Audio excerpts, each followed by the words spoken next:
would you say the key characteristics are that you need to have a treble winning side, and do you see those in Ange Postecoglou's current side? He's gone very, very close now. Obviously, the league is virtually won, and he's already got the League Cup. So everything that he will be thinking about will be absolutely tuned into this. And it was the same with me. If I go back, that 2001 season, we'd won the league by the time the cut-off point had come. And I changed the side around a little bit, and then we lost 2 games. And then you start to think, well, wait a minute, I don't think that's the best preparation going into a game, into a final game. It doesn't matter, you might have rested 1 or 2 of your players, but we lost 2 matches in that, although the games didn't matter, but they did matter.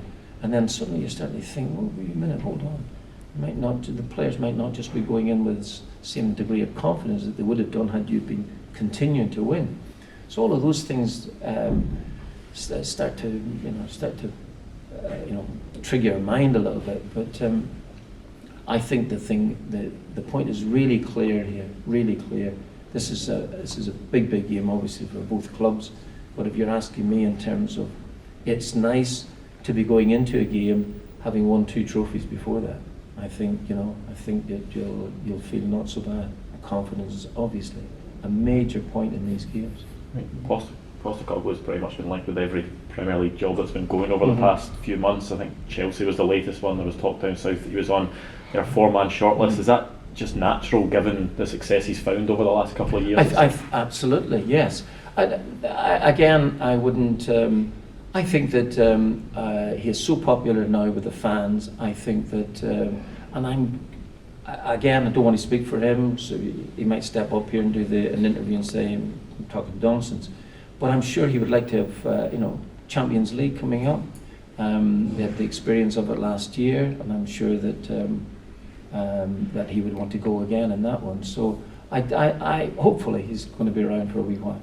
Is that the thing as a manager, that you maybe look to the previous season and always look at what you can build on, and you always maybe feel there is unfinished business, especially at a club like Celtic? Of course, yeah. Eventually Celtic are going to be judged a lot on European matches, and that is something I think that he would want to try and rectify.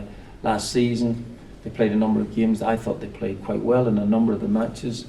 I go back to the very first one against Real Madrid. This idea that Real Madrid were in cruise control, I don't agree with.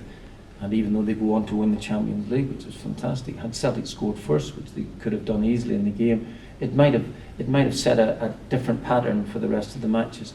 Anyway, that's aside, that's gone now. Celtic have got to now just adjust a little bit, I think, to European football. You do have to make some adjustments. You don't have to change any philosophy of your style of play, which is carry them brilliantly in domestic football. But he's a smart guy. He knows these things. So all of those things, and I'm quite sure that he would be really want to test himself and test the football club as well in European football next year. Champions League football, I should say. Well, what level of club then do you think it would take to attract Ange away from Celtic, do you think? Oh gosh. Wait a minute, where are we going with this? Right.